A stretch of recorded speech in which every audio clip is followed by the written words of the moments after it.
Puis là, ouais, moi, je suis un petit peu trop forte, par exemple. OK. On va ajuster le son. Alors, qu'est-ce que tu as mangé aujourd'hui, Mélika? Qu'est-ce que j'ai mangé? Pas beaucoup parce que j'avais comme pas faim à cause de la chaleur, fait que j'ai mangé un muffin OK. et puis en me réveillant des toasts, puis beaucoup de café.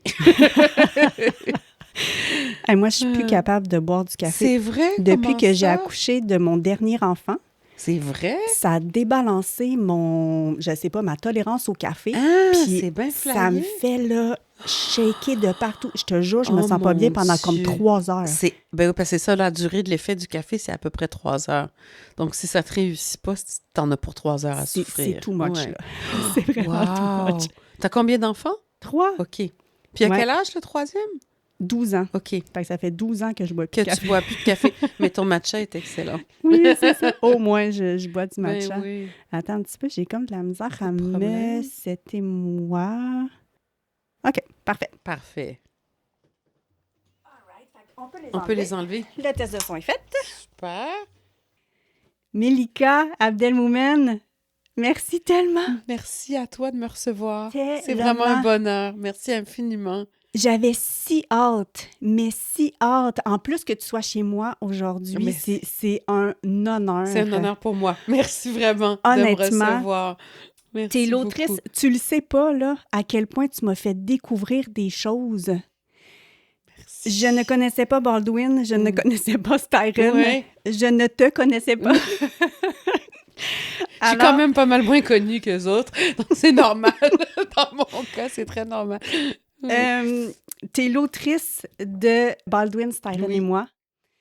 Un livre exceptionnel que c'est ma fille Flavie qui m'a fait découvrir parce que ça a été pour elle une lecture au cégep. Ça Puis me bouleverse. Ben, Ça me bouleverse vraiment qu'elle ait lu ça à cet âge-là, que ça oui, soit venu chercher quelque chose en elle. C'était un peu le rêve absolu pour moi. Que les exactement. jeunes trouvent un écho, là, que ça trouve un écho chez les jeunes lecteurs. Oui. Ouais. Puis c'est elle qui me l'a référé parce qu'elle m'a dit que selon elle, j'allais beaucoup, beaucoup aimer ça et elle a eu 100% raison. Oh. Juste, écoute, on va résumer en une phrase. Oui. Ça se résume tellement bien dans le sens que Baldwin, c'est un homme noir, que lui, c'est un petit-fils d'esclave. Oui. Et Styron, lui, c'est un homme blanc Oui. qui est petit-fils de propriétaire Exact. d'esclaves. Exact. Et là, au cours de leur vie, il se crée une amitié Oui. entre les deux. Exact. Écoute, juste ça, c'est magnifique, Oui. je veux dire. C'est assez fabuleux. C'est assez fabuleux parce qu'on oublie que ces choses-là sont possibles puis que c'est ce genre de choses-là qui fait évoluer la société. C'est les ponts qui sont dressés parce qu'évidemment, Styron lui-même, quand ses grands-parents étaient propriétaires d'esclaves, ben d'une part, c'est quand sa grand-mère était petite. Sa grand-mère était petite et on lui avait acheté 2 petites esclaves pour jouer avec elle, qui étaient comme ses copines de jeu forcées de la part des 2 pauvres Drusilla et Lucinda, elles s'appelaient. Donc, Styron lui-même n'est pas responsable. Il n'a pas mis des gens en esclavage, mais il descend de cette lignée-là et de cette tradition-là. Puis Baldwin, lui, évidemment, n'a pas lui-même été esclave. Il est arrivé plus tard dans l'histoire, mais sa grand-mère l'était. Puis donc, de voir que les personnes qui descendent de ce système-là, qui n'ont pas forcément elles-mêmes pris part au système, mais qui en ont l'héritage, soient capables de juste dire, on descend de là, ça ne veut pas dire qu'on y a pris part, mais c'est dans notre héritage, qu'est-ce qu'on fait pour passer à autre chose? La société a commencé à évoluer vers autre chose. Comment on fait pour l'emmener encore un tout petit peu plus loin? Tu comprends? Mais moi, c'est ce que je trouvais magnifique quand j'ai découvert leur amitié un peu par surprise et presque par hasard, et une amitié dont on parlait peu, en fait. Mm-hmm. Peu de gens étaient au courant de ça, même des spécialistes de l'un ou l'autre des auteurs. Je me suis rendu compte que c'était... Pourtant, c'est ça, c'était dans la biographie de Baldwin par son grand ami David Leeming, que j'ai découvert ça. Puis ensuite, j'ai vu que Styron en avait parlé lui aussi. Puis je me suis dit, c'est drôle, on n'a pas retenu ça d'eux, alors que c'est énorme ce qu'ils ont fait ensemble. Puis après, chacun de leur côté, parce que chacun a influencé l'autre. Oui. Chacun a influencé le reste de la vie de l'autre, si tu veux. Donc, c'est ça, je trouvais que c'était très, très porteur. Puis c'était porteur de ce que j'essaye de... En tant qu'écrivaine, ce que j'essaye de dire ou ce que j'essaye d'espérer comme solution parce qu'on est dans des temps extrêmement radicalisés ou Mm. divisés, ou bon, tout ça, c'est très cliché ce que je dis, mais en même temps, c'est ça, c'est dans là-dedans Mhm. qu'on est. Et puis pour moi, des auteurs comme eux ou comme un écrivain qui s'appelle Édouard Saïd, un écrivain palestinien dont je vais parler dans les prochaines semaines, parce que vu ce qui se passe en Palestine en ce moment, c'est une autre de ces voix qui dépasse les cases, les clichés et les manières, entre guillemets, toutes faites de penser dans lesquelles on a l'impression d'être pris, puis qui nous Mhm. montrent comme d'autres voies, d'autres avenues. Donc je trouvais que c'était ça que Ouais. l'histoire de Baldwin et Styron nous permettait. Puis c'est quand même très drôle dans le sens que je pense que tu savais même pas que ton premier contact avec Styron, ça a été à 10 ans, Mon Dieu, avec le le film film de... Sophie's Oui, Choice, j'étais allée voir ça. C'est le premier film que j'ai vu au cinéma. C'est mon père qui m'a emmené. Mon père avait une philosophie qui m'a un petit peu choquée à l'époque, mais maintenant que j'ai moi-même un fils, je trouve ça super intéressant, qui est bon, après, c'est chaque parent, il va à l'instinct, mais de faire découvrir à nos jeunes autre chose que des trucs écrits seulement pour les jeunes et souvent écrits pour les protéger de la réalité. mhm, Donc, lui, dans sa tête, ben, première fois que j'allais au cinéma, il avait entendu dire que ce film était génial, puis j'allais avoir une belle leçon d'histoire en même temps, et puis c'est tout. Sauf qu'il ne savait pas que j'étais l'espèce de drama queen hypersensible que je suis. Donc, après avoir vu Sophie's Choice, donc, qui raconte l'histoire de Sophie qui a été en camp de concentration et puis qui a survécu et des suites de tout ça, qui a beaucoup perdu, j'ai passé des nuits à faire des cauchemars que les nazis venaient me chercher. Puis je mhm. pense que j'avais 10 ans, quelque chose Ouais, comme ça. Et c'est des années après, quand j'ai découvert l'amitié entre Baldwin et Styron, je me suis rappelé que Sophie's Choice avait été écrit avait d'abord été un roman qui avait oui, été écrit par ce monsieur William Styron, mais que j'avais jamais lu. Je exact. connaissais son nom, mais je l'avais jamais lu. Et surtout, après avoir vu le film, j'ai comme gardé un genre de souvenir.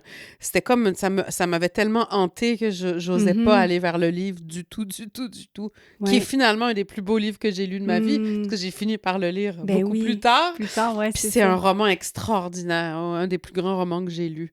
Mm. Ouais, C'est fou, hein, qu'à cet âge-là, les choses nous marquent autant que ça. Moi, je me oui, rappelle que j'avais environ cet âge-là, mais moi, c'était la pièce Les Misérables. Mes parents m'avaient ben emmené voir oui, ça. oui, Mais de voir, tu sais, je veux dire, à 10 ans, t'as tes petites amies, tu sais, ouais, tout est beau, tout est, tu c'est sais. ça, ouais, Puis de voir cette pièce de théâtre-là, que c'est littéralement la misère, les ouais, prostituées, ouais, tu sais, puis, et tac, ça m'a ouais, tellement marqué encore aujourd'hui, oui. tu sais, je repense à ça, puis c'est quelque chose, là, qui m'a profondément touchée. Ben, je pense que ça nous ouvre toute sorte de pans du monde qu'on connaît pas, évidemment, en lisant et qu'on connaîtra peut-être jamais autrement que dans la littérature. Puis je pense que l'art, pour ça, même l'art qui peut paraître violent ou difficile, moi, mon fils a 15 ans et demi, on a regardé les Tarantino ensemble, on a regardé les David Lynch, notamment Django Unchained, qui est un film de Tarantino sur Oui. l'esclavage qui est extrêmement violent.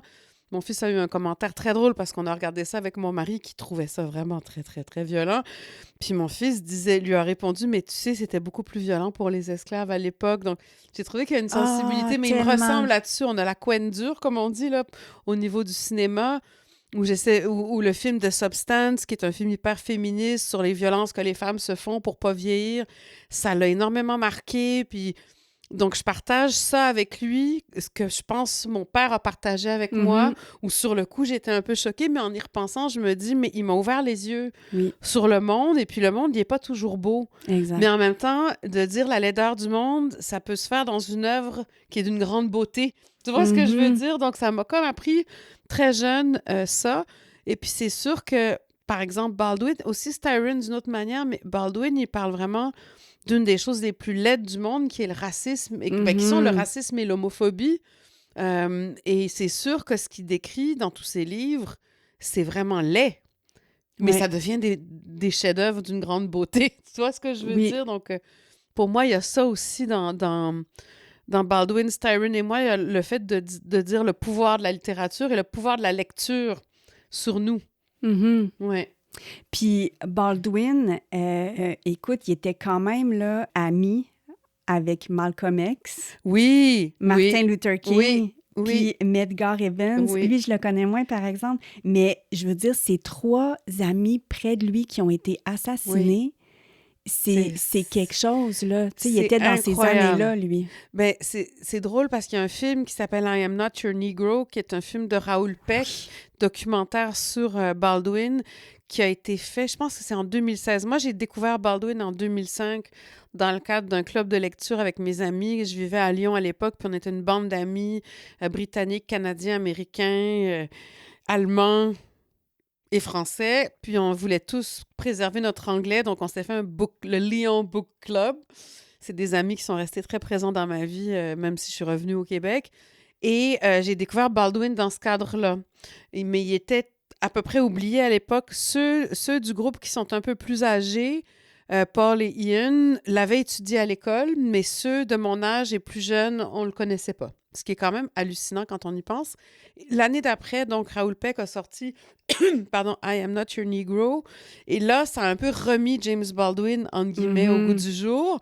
Et I'm Not Your Negro, c'est un texte que Baldwin a écrit à partir de la mort de ces trois amis-là dont tu parles pour dire où en est l'Amérique si des hommes comme ceux-là se font assassiner pardon, en pleine rue ou en pleine conférence ou en pleine... Parce que bon, dans les trois cas, c'est des morts très, très violentes et assez traumatisantes. Donc, il essaie de réfléchir à la situation des Afro-Américains à partir de ces trois morts-là. Oui. Je l'ai écouté récemment, puis écoute, ça m'a marqué par beaucoup de choses. Premièrement, la narration de Samuel L. Jackson. Extraordinaire, oui. Juste sa voix, juste absolument. Ça, tu restes captivé. Terre, oui. Et je l'écoutais. Le visuel, j'ai été googlée après ça, c'est qui le réalisateur, parce Raoul que ça Peck, avait c'est un réalisateur haïtien extraordinaire. Oui, oui, non, mais c'est un homme d'une intelligence et d'un engagement incroyable, Raoul Peck. Et puis, ce qui est drôle, c'est que la narration dont tu parles, c'est des textes de Baldwin dont il s'est servi. En français, ça a très bien été traduit. Ça a été lu par un ancien rappeur, comédien qui s'appelle Raoul Peck, je dis n'importe quoi, Joe Star. Okay. Il y avait un groupe de rap français dans les années 90, je pense, qui était très, très, très à gauche, puis très rebelle, qui s'appelait NTM pour Nique ta mère. Donc, c'était vraiment un groupe très... Et donc, lui est devenu acteur par la suite, Joe Star, et c'est lui qui fait la narration de la version française. C'est la même prestance un peu que Samuel Jackson. Parce qu'en France, les gens l'ont découvert évidemment en version française, le film, mais en tout cas, ça a remis Baldwin sur la map, entre guillemets, et surtout, il tisse des liens entre l'époque de Baldwin et Black Lives Matter. Et le mouvement Black Lives Matter et les luttes d'aujourd'hui pour montrer à la fois qu'on a avancé, mais en même temps que le travail est loin d'être terminé, et que Baldwin avait raison quand il disait il y a comme un aveuglement des Blancs, en tout cas de ceux qui ne sont pas des Afro-Américains ou qui ne sont pas des, comme on dit, des Bruns, en anglais, Black and Brown People ou People of Color. Donc, l'espèce de majorité qui a le pouvoir de manière systémique sans forcément l'avoir cherché, c'est un système qui fait qu'ils se sont retrouvés là et qui refusent de réfléchir à leur position, même sous prétexte que c'est pas leur faute. Mais bien sûr que c'est pas ta faute, t'es né ou t'es né, tu y es pour rien. La question, c'est est-ce que tu es capable de réfléchir à pourquoi tu t'es né là, quelle que soit ta position. Et donc, Raoul Peck montre vraiment ça. Et c'est vrai que quand, après toutes sortes de mésaventures, parce que j'ai d'abord écrit juste un article sur leur amitié, puis plus tard, c'est devenu... une de mes amies m'a proposé d'en faire une pièce de théâtre, puis finalement, c'est devenu le livre que tu as entre les mains. Mais c'est sûr que le fait que Raoul Peck fasse des liens entre Black Lives Matter et le combat actuel et l'histoire de Baldwin et Styron, c'est exactement ça qui m'a dit, ben moi, je voudrais faire des liens entre leur histoire et moi, ou tous les gens comme moi, québécoises, d'origine mêlée, tout ça, donc qui parlent même pas la même langue, parce que finalement, ça dépasse toutes ces frontières-là, en fait. Ouais. L'histoire de Baldwin et Styron et leur travail ensemble et séparément dépassait tout ça. Donc, pour montrer que c'est encore d'actualité puis que ça peut encore nous faire réfléchir, tu sais, c'était ça l'idée. Donc ça, je le dois à Raoul Peck d'une certaine manière parce que j'ai fait « Oh, wow, la technique, c'est génial! » Oui. Il montre vraiment des échos entre deux époques, puis comment un combat, le fil de comment le combat a évolué. C'est ça. Ouais. J'ai noté un extrait. OK. Là, on va entendre Robert Kennedy qui va parler des Noirs à cette époque-là. Oui. Puis après ça, on va attendre Baldwin qui va répliquer. Negroes are continuously making progress here in this country. The progress in many areas not as fast as it should be, but they are making progress, and we will continue to make progress. There's no reason that in the near or in the foreseeable future that a Negro could also be president of the United States.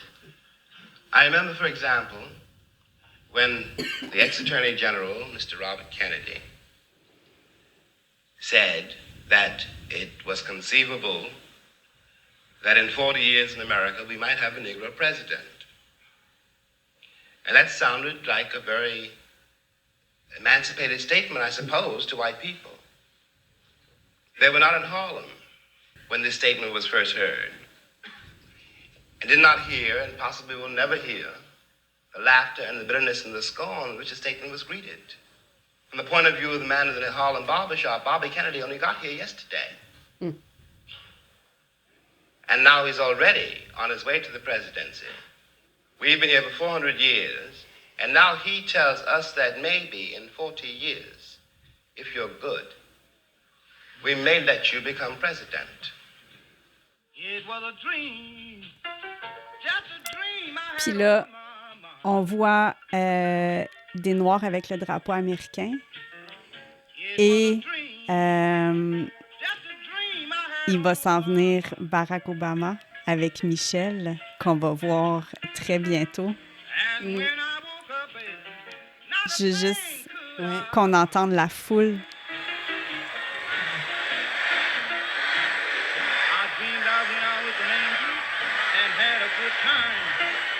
Là, c'est Barack qui dit et Michel qui font des hallos à tout le monde, à toute la foule. Salut la foule. Écoute, quand j'ai vu Barack arriver, puis j'ai regardé après sur Google, puis effectivement, c'était 44 ans. 44 ans après. Plus tard, écoute. Puis c'est très drôle parce que cette rencontre, il y a eu une rencontre avec Kennedy, de Baldwin et d'autres activistes. Puis c'est tellement drôle parce que ça a été une rencontre. Il y a un livre qui a été écrit là-dessus, mais là, le titre m'échappe. Mais c'est une rencontre très connue. Il y avait Lorraine Hansberry qui a écrit A Raisin in the Sun. En tout cas, plusieurs artistes et activistes sont allés rencontrer Kennedy.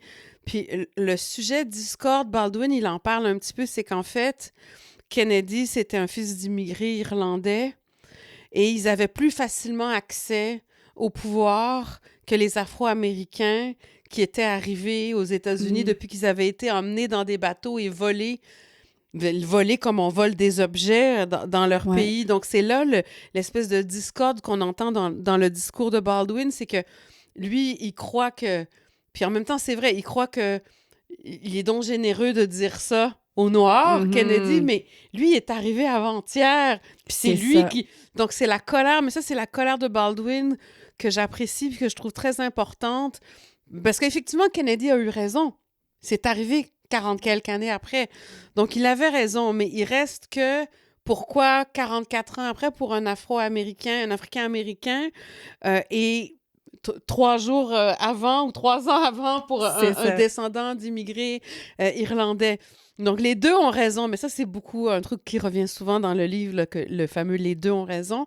Mais ce qui est vraiment intéressant chez Baldwin, et je trouve que je voulais en parler dans le livre, puis je continue à en parler en général, c'est la colère de la personne qui se bat pour ses droits dans une société où l'égalité n'est pas encore au point. C'est une colère qu'on a de la difficulté à entendre.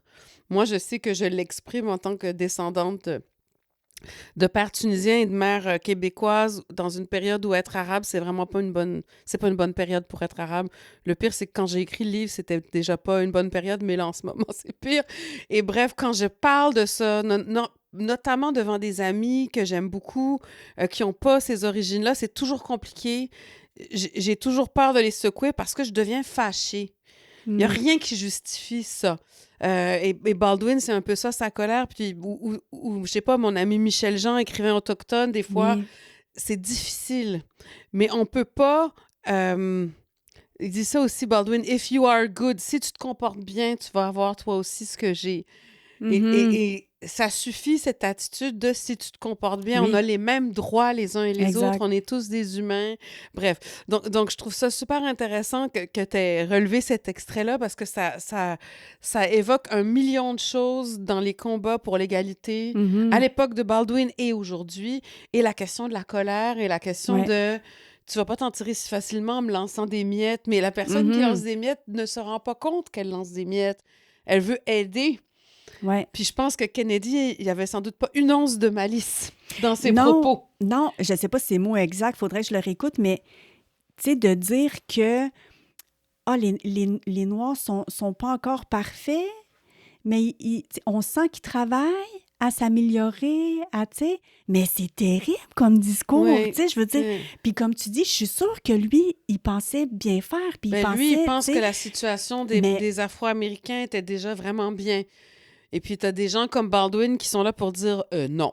exact, ben oui. Non, comment ça se fait que toi qui viens d'arriver, t'as ça et que moi, j'y ai pas accès? Puis Baldwin a fait ça souvent avec beaucoup d'hommes blancs libéraux qui étaient pleins de bonnes intentions, mais à qui il disait « T'es bien gentil avec tes bonnes intentions, mais t'as des biais, tu vois pas ta propre position, tu vois pas à quel point c'est pas normal que tu sois dans la position de me dire ça de haut. » Puis c'est une partie intéressante de sa relation avec Styron aussi, parce qu'ils se sont parlé de ces questions-là. On le sait, ils en ont témoigné tous les deux. Ils ont eu des conversations difficiles. Et Baldwin, apparemment, j'en parle aussi dans le livre, mais il faisait peur aux amis libéraux de Styron qui étaient sûrs d'être des Blancs d'une grande générosité tellement extraordinaire. C'est drôle parce qu'au moment où on se parle, hier soir, je suis allée voir le nouveau Superman avec mes nièces. OK. Mes nièces sont toutes les deux noires. Et on a beaucoup ri parce qu'il y a un moment dans le film où il y a... je vais pas raconter les détails, mais bon, j'aime ça de temps en temps aller voir des blockbusters, surtout que j'aime Superman depuis le temps de Christopher Reeve, là, quand j'étais petite, qui était mon idole absolue. Et bref, il y a un moment où il y a un super-héros positif afro-américain qui veut faire quelque chose, puis il y a un blanc qui lui dit « Laisse-moi faire, je vais t'aider. » Puis l'autre lui dit « J'ai pas besoin de ton aide. » Puis on a tellement ri parce que c'est l'espèce de truc de... Ils appellent ça le white savior complex en anglais. Il y a toutes ces questions-là, puis ça partait pas d'une mauvaise intention non plus, mais c'est un côté genre, tu penses quand même pas que je suis autant à la hauteur que toi. Donc il reste encore du travail à faire par rapport aux Afro-Américains, mais par rapport aux personnes racisées ou aux Autochtones. En général, ce qu'on appelle les personnes racisées. Puis je trouve ça intéressant, la manière dont Baldwin ou dont d'autres prennent la parole, puis qu'il y ait ces genres de frictions-là dans les discussions entre ceux qui ont des privilèges dont ils se rendent pas toujours compte, puis c'est pas forcément leur faute, ils sont nés dedans, ceux qui voudraient les avoir, puis qui essayent d'exprimer leur colère de pas les avoir, puis le fait que, en fait, tout le monde fait de son mieux, mais qu'il faut avoir des discussions difficiles, puis qu'il faut se regarder... Puis il faut accepter que la colère de l'autre face aux injustices qu'il vit, c'est pas forcément une attaque de toi.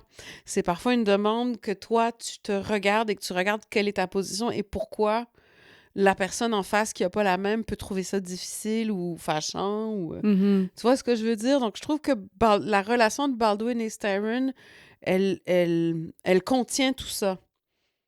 Ouais. Puis c'est pour ça que je trouvais ça important. En tout cas, moi, ça a changé ma vie de découvrir ça. Vraiment? Ouais. Puis, ce que j'ai trouvé triste un peu, c'est les retombées que Styron a eues parce que Baldwin il a proposé de se mettre à la place d'un Noir, parce que les deux, c'est des écrivains. Oui, exact. Baldwin il a eu l'idée que Styron, homme blanc, se mette dans la peau d'un Noir et écrive au jeu. L'histoire d'un Noir.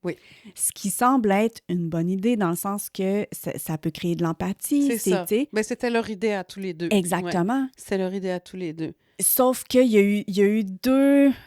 Dans le sens qu'il a été... Il a-tu gagné le prix? Il a gagné le prix Pulitzer. Il y a eu toutes sortes de retombées positives, mais il y a aussi toute une partie de la communauté afro-américaine qui a vraiment, qui a trouvé qu'il s'était trompé, qu'il avait pas... Parce que, bon, il raconte l'histoire de Nat Turner, qui est un esclave qui a mené une révolte au 19e siècle dans la région de naissance de Styron. Puis Styron est fasciné par l'esclavage depuis qu'il est très jeune parce qu'il ne comprend pas. En tout cas, pour lui, c'est un système horrible.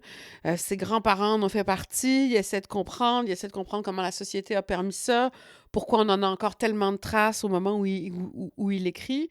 Donc, c'est quelqu'un qui a fait des longues recherches sur la question puis qui voulait écrire là-dessus en tant que blanc et en tant que petit-fils de propriétaire d'esclaves parce qu'il sentait qu'il y avait une responsabilité. Je sais pas si c'est le bon terme, mais en tout cas, il sentait qu'il faisait partie de cette histoire-là en tant que blanc. Ce qui est exactement ce que Baldwin pensait. Et donc, il voulait dresser un pont et éveiller ses collègues ou ses lecteurs blancs au fait que vous faites partie de cette histoire-là. C'est pas juste l'histoire de avant nous, on porte les traces de ça, toute la société américaine en porte les traces. Je pense qu'il dirait même qu'elle en porte encore les traces aujourd'hui en 2025.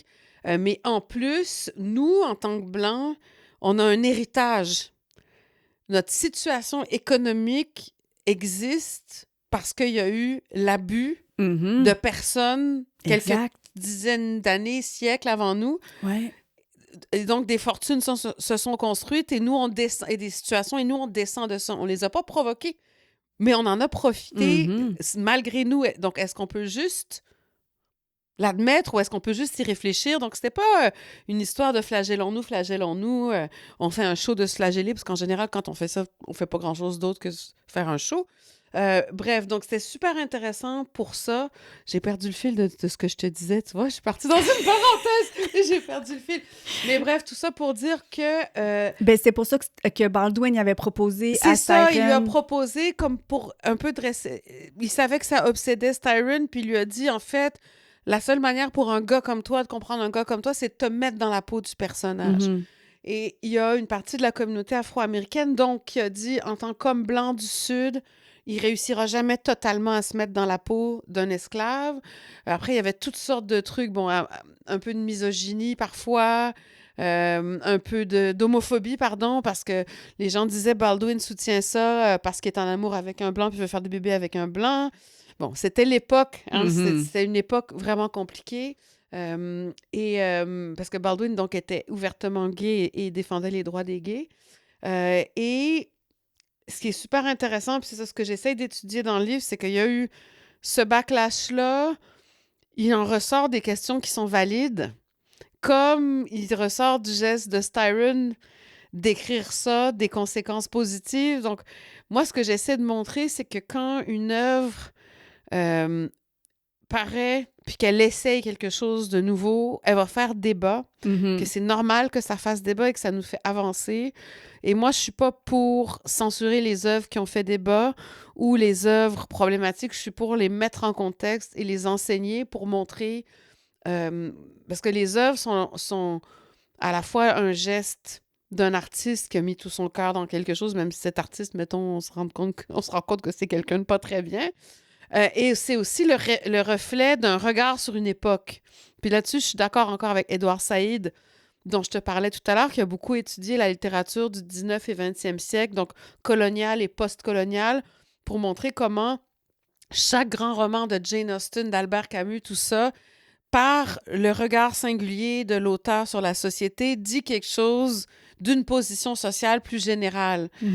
Et comment d'effacer ça, ça fait qu'on efface une connaissance du passé, pas seulement de la littérature, mais du passé social, et qu'il y a des choses contre lesquelles on ne peut plus lutter si on ne les connaît pas. Donc moi, je suis vraiment plutôt de l'avis d'Édouard Saïd, donc je pense que le livre de Styron, il doit exister, il doit être lu, même par des gens, et surtout peut-être par des gens qui ne sont pas d'accord, pour comprendre qu'est-ce que c'était cette démarche-là, qu'est-ce que ça voulait dire dans les années 60, qu'est-ce que ça veut dire aujourd'hui, et qu'est-ce que ça veut dire cette question de l'empathie. Tu sais, j'ai des collègues, un des collègues qui a participé à l'édition du livre, Philippe Némé-Nombré, qui est un chercheur spécialiste du sujet, lui, tu vois, la question de l'empathie de Styron et Baldwin, il n'est pas d'accord avec eux.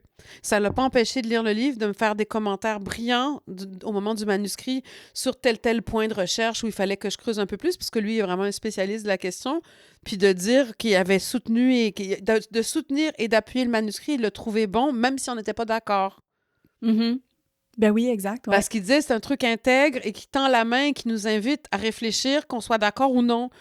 Puis je pense que c'est ça qu'il faut qu'on essaye de faire en littérature et en essai, notamment.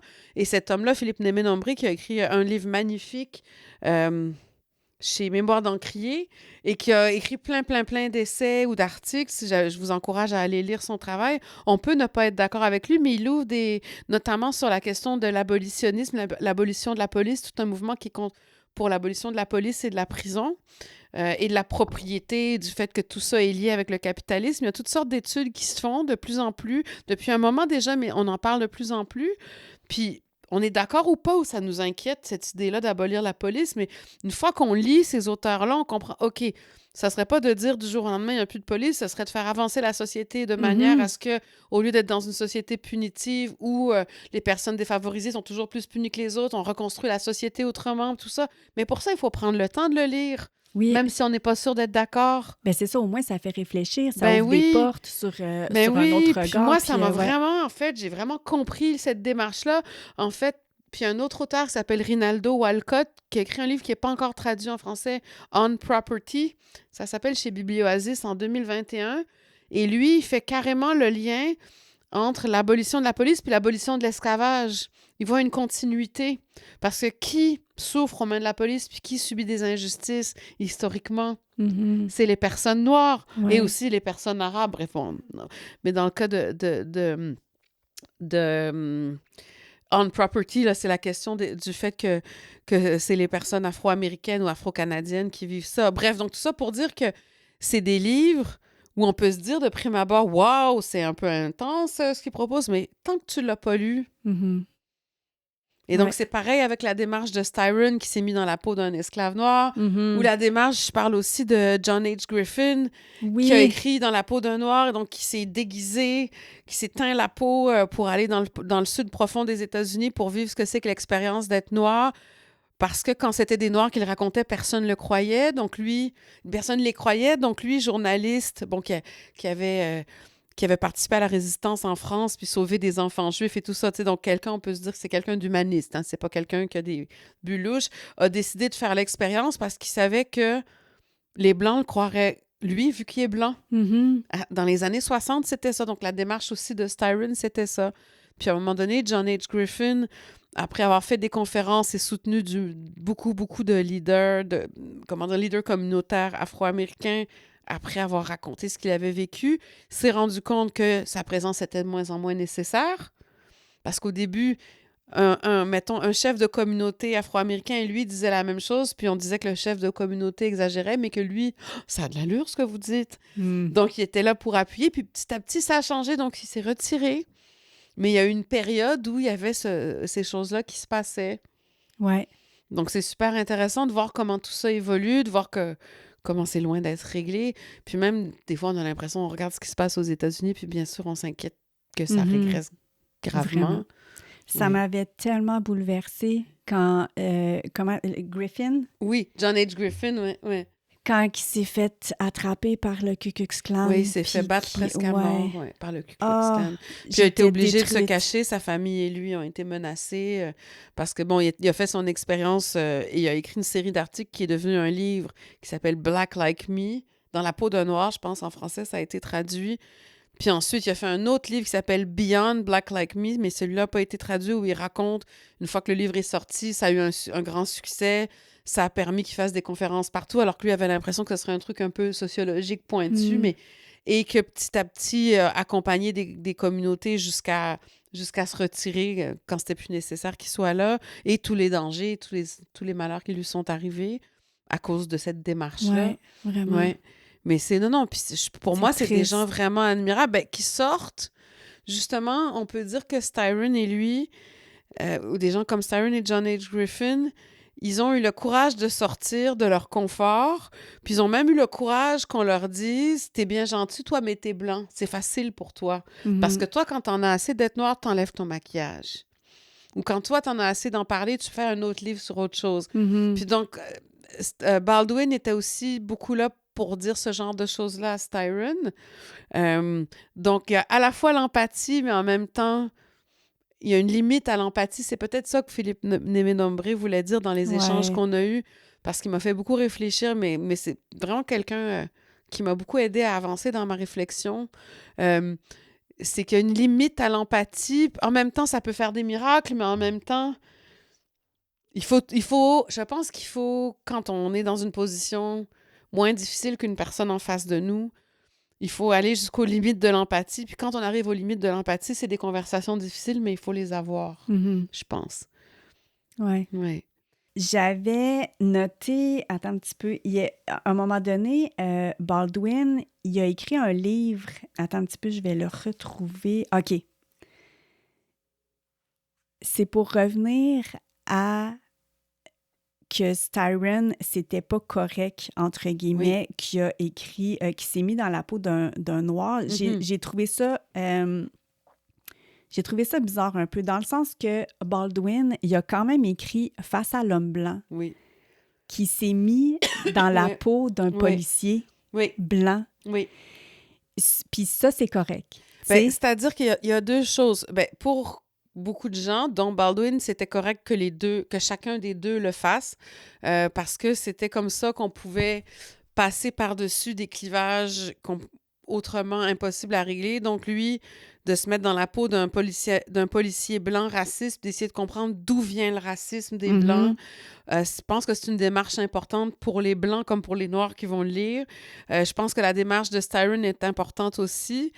Par contre, le truc qu'on oublie souvent, c'est que c'est pas des situations égales. C'est-à-dire que une personne d'une minorité qui vit des injustices, qui essaie de se mettre dans la peau d'une personne de la majorité ou d'une personne qui a le pouvoir, c'est pas la même chose qu'une personne qui a le pouvoir et qui essaie de se mettre dans la peau d'une personne défavorisée. Tu sais, souvent, on dit que c'est la même chose ou on parle du racisme anti-blanc. Ça fonctionne pas parce que c'est ne pas tenir compte de tous les mécanismes de pouvoir et des positions des personnes qui luttent pour que tout le monde ait le même pouvoir. Donc, c'est pour ça qu'il y a des gens que ça agace, puis qu'on voit des gens qui réagissent très fort quand on leur dit, soit il y a du racisme anti-blanc, ou quand on leur dit mais un tel s'est mis dans la peau d'une femme blanche, c'est pas grave. Mais oui, de toute façon, c'est pas la question. Moi, je pense que c'est pas grave de toute façon. Si on écrit un livre puis qu'on s'est gouré, puis qu'on a fait n'importe quoi, on va avoir des critiques, il va y avoir des débats autour du livre qu'on a fait. Pour moi, la limite s'arrête à quand on n'est plus dans la fiction puis qu'on est dans l'appel à la haine ou le discours haineux ou le discours, l'appel au meurtre ou l'appel... toutes ces questions-là qui sont de toute façon illégales. Comme là, on parle de fiction dans le cas de William Styron ou même dans le cas de Baldwin. Là, je pense que tout est permis dans la mesure où l'auteur assume la responsabilité de ce qu'il a écrit puis accepte que ça provoque des débats. Je voulais donner comme les deux exemples, en fait, dans le sens que je trouve que Baldwin l'a fait avec Face à l'homme blanc. Mais je parlais pas de toi quand je disais les choses qui énervent. C'est pas ton mais c'est que je voulais donner les deux. Je voulais parler de Styron aussi, dans le sens que je trouve que Styron, il l'a fait dans Le choix de Sophie, dans le sens qu'il a parlé d'Auschwitz. Absolument, mais c'est puis compliqué. Puis il n'a pas été là, tu sais. Non, tu vois, là, ce qui était différent dans Le choix de Sophie, c'est que le narrateur... c'est un gars qui lui ressemble. Donc, il se met pas dans la peau d'une femme juive. Il se met dans la peau d'un homme qui rencontre une femme juive survivante des camps. Donc, tu sais, c'est moins dérangeant pour cette question-là où on a de la difficulté quand quelqu'un se met... Moi, j'ai de la difficulté avec aucun de ces trucs-là, personnellement. Mais ça a moins choqué, je pense, parce que c'était Stingo, fils qui arrive à New York et qui rencontre Sophie, tu sais. Et la Sophie, en plus, dans le roman Le choix de Sophie, elle est inspirée d'une voisine que Styron a vraiment eue, qui s'appelait vraiment Sophie, qui avait vraiment été dans les camps de concentration. Mais bon, après ça, il a construit un roman là-dessus. Mais je pense que ça a peut-être moins dérangé parce qu'il ne se met pas dans la peau d'une autre, mais il y a quand même... je me souviens qu'il y a beaucoup... J'essaie de me... Là, c'est lointain dans mes recherches, mais qui avait écrit là-dessus sur est-ce qu'on a le droit de parler de l'Holocauste ou pas quand on n'est pas juif. Donc, il y avait quand même eu... Mais c'est qu'à ce compte-là, plus personne parlera de rien d'autre que comment j'ai arrosé mes plantes ce matin ou comment j'ai... pour moi, c'est compliqué. Pour moi, c'est compliqué de... Et puis, moi, donc, on s'attendrait à ce que je parle soit de Feuilles d'érable ou de Harem, puis de Scheherazade.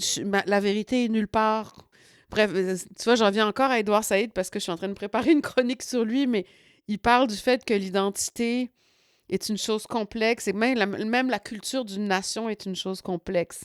qu'on peut pas réduire à une série de traits qui seraient les mêmes pour tout le monde. Mhm. Donc, une fois que t'acceptes ça, on peut pas dire qu'on peut seulement parler de notre culture parce que notre culture est beaucoup plus complexe que ce qu'on s'imagine qu'elle est de l'extérieur. Moi, on m'a déjà demandé d'être lectrice sensible pour un personnage arabe, puis j'ai refusé parce que je dis, mais je sais pas, moi, je suis une Saguenayenne. Mhm. Je suis née à Chicoutimi. J'ai un peu d'expérience de la France, j'ai un peu d'expérience des communautés roms parce que je les ai fréquentées. Mais je parle pas un mot d'arabe, je suis pas... Après, bon, je peux parler du fait de qu'est-ce que c'est quand on a un nom de famille arabe, puis que on projette sur nous une identité. Puis en plus, mettons, même si j'avais une culture arabe, en quoi je représenterais tous les Arabes? En quoi je pourrais dire ce personnage-là est un bon Arabe ou une bonne Arabe? Mhm. Ça veut dire quoi? Ouais. En quoi? Tu sais, donc, pour moi, tout ça est très problématique. Mhm. C'est un peu un début du livre, comme tu l'as vu, mais c'est des questions Oui, vraiment ben oui, c'est problématiques. ça. On parle, ouais. tu parles Ouais. de toi, tes origines et tout Ouais. ça dans Ouais. le livre. Mais Puis, c'est surtout la réduction des identités à certains traits qui devient un piège pour tout le monde, y compris pour les gens que c'est censé aider. En tout cas, dans mon expérience à moi, même si souvent ça part de bonnes intentions, même si souvent on pense régler des choses, je pense qu'il faut toujours aller vers plus de complexité puis pas avoir peur des débats, surtout sur ces questions-là. mhm. Puis les débats, on parle pas de disputes virulentes, on parle juste de gens qui sont pas d'accord, qui acceptent de discuter, puis que quand ils vont se quitter, ils seront peut-être pas plus d'accord, mais ils auront un peu mieux compris l'autre. Ouais, Ou peut-être exact. qu'ils seront d'accord, là, mais c'est pas essentiel. On n'est Ouais. pas obligé de tous devenir pareils pour bien s'entendre. On dirait que C'est- c'est difficile aujourd'hui C'est très difficile. de communiquer comme Oui. normalement, entre guillemets, respectueusement. C'est très difficile. Après, est-ce que c'est une question aussi de culture? Parce que comme j'ai vécu des années en France, puis j'y étais d'ailleurs récemment, c'est vrai que là-bas, j'ai vraiment appris dans des amitiés, à avoir des amitiés où il y avait des désaccords et des débats tout le temps et puis que ça posait aucun problème. Bon, est-ce que c'est le groupe d'amis en particulier? Est-ce que c'est la culture française? Je dois dire que je pense que oui, mais ça a un autre travers qui est que des fois, les gens font des émissions juste pour s'engueuler, un genre de débat spectacle à la mode qui est Mhm. comme l'autre versant de notre côté très consensuel au Québec où il faut que tout le monde soit gentil avec tout le monde tout le temps. Dans les Ouais. deux cas, c'est hypocrite ou c'est faux.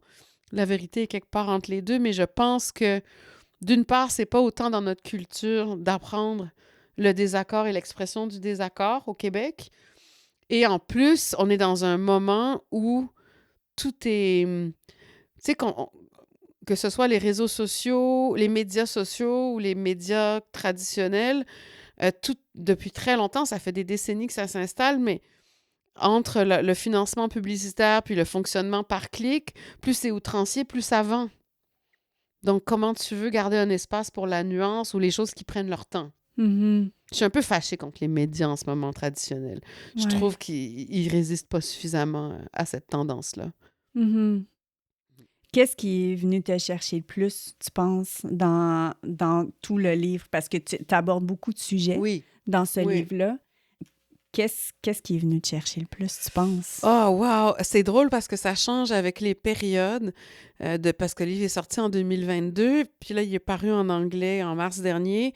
Donc, je recommence à avoir beaucoup de discussions. Puis là, j'en ai une avec toi. Ça faisait un moment que j'en avais pas eu en français. Puis selon les moments de la vie depuis 2022, ça change. En ce moment, je pense que ce qui résonne le plus avec mon état actuel, c'est ça, c'est la question de la résistance, de l'expression de la colère devant l'injustice et de l'indignation, puis d'être capable d'avoir socialement, comme dirait mon éditeur Rodney Saint-Éloi, des conversations Mm. au sujet de ces questions-là, puis conversations qui ne sont pas toujours obligées d'être gnangnan. Puis j'aimerais que dans la politique, chez nos hommes et nos femmes politiques et chez nos médias, il y ait non seulement plus d'espace pour ça, mais qu'on arrête de tout segmenter en 8 minutes. Mhm. On a l'impression qu'on ne peut jamais faire plus que 8 minutes sur rien. C'est très rare, ou sauf quand c'est des émissions spéciales. Et ça, je ne vois pas comment on va y arriver. Tu sais, en réduisant l'espace, en réduisant le temps, en réduisant les nuances. Donc, Ouais. je pense qu'il va falloir un genre de réveil collectif un petit peu. Donc là, en ce moment, à une autre époque, c'était autre chose. Là. Ben, à une autre époque depuis l'apparition du livre, mais disons Ouais. qu'en ce moment, c'est cette partie-là du livre qui m'habite le plus. OK. Ouais. Je vais terminer sur une petite... c'est une citation, en fait, de Baldwin. Attends un petit peu. Ah.